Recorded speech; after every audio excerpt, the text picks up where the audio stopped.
front subframe is now free. I've got my little wooden chocks in, holding the skater and the engine up from collapsing. When I lowered the jack, the shock absorber came out here and here, and this side's all chocked up as well. I could probably have chopped them on the metal bit that wasn't the tube going through it, but if I did that, then the jack wouldn't come out from under the engine. So this will do for now. I can always jack it and change it again later. But yeah, now I've got to finish the last cut, and in theory front half of the body should just lift off, but I think it might still be a little on the heavy side, so I think I might cut with the nibbler straight up the middle of the tunnel and then see if I can cut in under the windscreen bulkhead with it, and yeah, then maybe I can lift it off in quarters then, which would be good. Onto the sawing.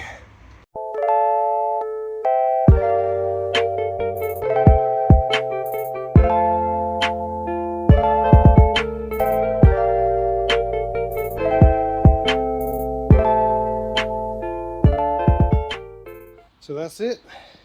The car's cut in half. It has been a bit of a fight, particularly with these sills, but I suppose they're meant to be strong. I can now wobble the whole thing a little bit, but it is still fairly weighty, although I can now weak it about. It could be a two-person lift, but just for practicality I think I might just try and cut it down the middle, make it a little bit easier, and then maybe I can get it all off in one go then. Let's have a go at that next.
Ta-da!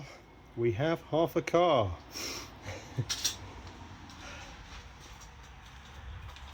Just need to decide whether I'm going to unbolt the fuel tank where it is or unplug the lines and lift it off. It's pretty empty anyway, and the back's now pretty light and loose.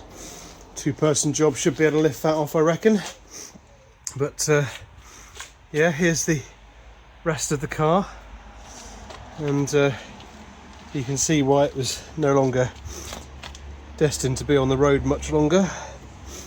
But hopefully this will give it a new lease of life.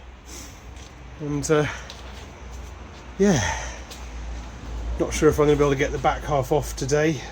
Depends how long checking underneath and making sure everything's unplugged and deciding on the fuel tank takes.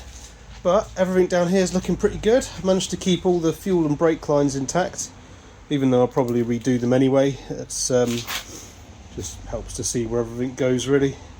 And yeah, all looking pretty good and tidy. So very pleased with that.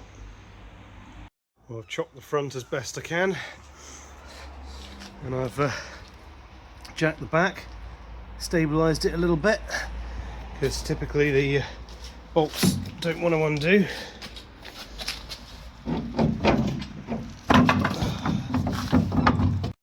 And that's a pain. ABS lines are being cut already, so I'll have to get a new one of those. Yeah, main reason for getting the wheel off is because I am going to need an impact gun on those subframe bolts, because they are very, very tight. So fingers crossed. Likewise, same on this side. ABS has been cut, so I'm going to need to replace that. Bit of a pain, but hey ho.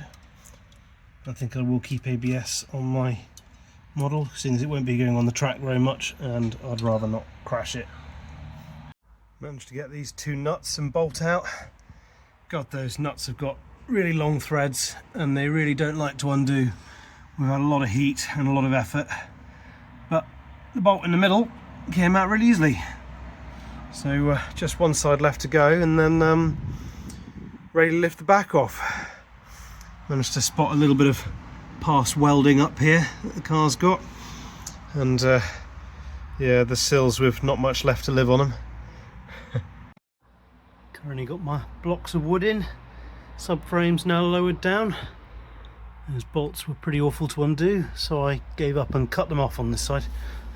But yeah, the whole shell is now loose on top. It's just sat on the struts, so ready just to lift it off when I grab a hand.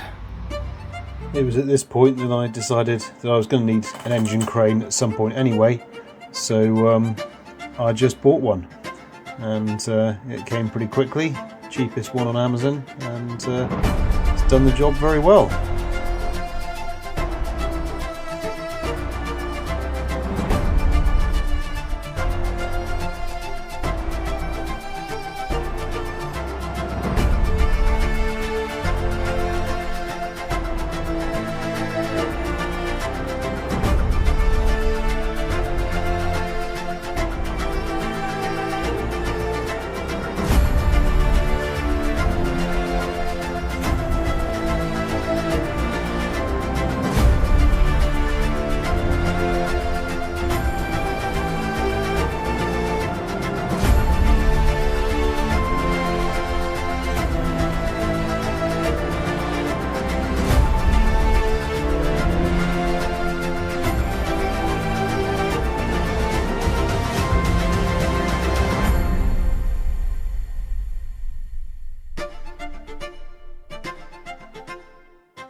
And so there we are.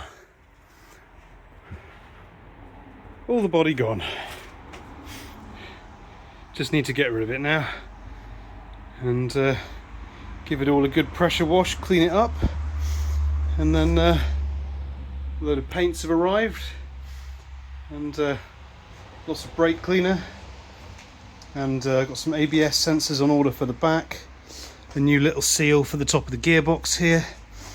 So yeah, things are moving along, and because I managed to keep all the fuel lines in one piece, I could in theory just plug it back in and start it up, which is quite tempting, but then it's just lots of clips to undo and risk breaking again, so I probably won't bother. But yeah, a lot more space to work now. And so this is the reason why this one was for the scrap, but mainly this. That sill was not going to pass the MOT without at least a little bit of welding, and a little bit better on this side, but not much better. May have gone for another MOT just, but there's already been a few patch repairs in here, and I think I spotted a couple on this side as well somewhere in one of the arches. It's yeah, not in the greatest shape, and time this old body got thrown away and a new one got thrown on.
well, gonna call it a day there, as we're pretty much down to what I want to keep.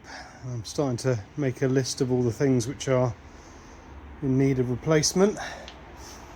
Got the diff to get out next, but typically the bolts are just rounding as soon as I touch them, so I'm leaving them to soak, and I think I need to get a 12mm hex socket, not a multi-spline one.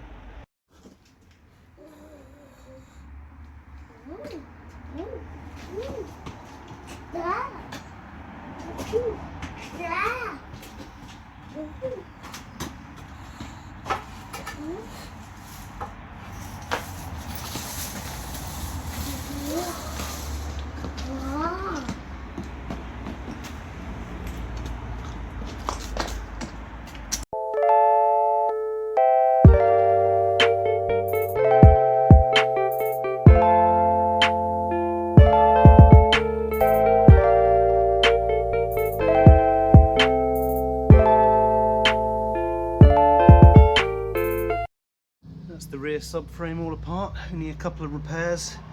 Got to remove that little stud on the end and repair that.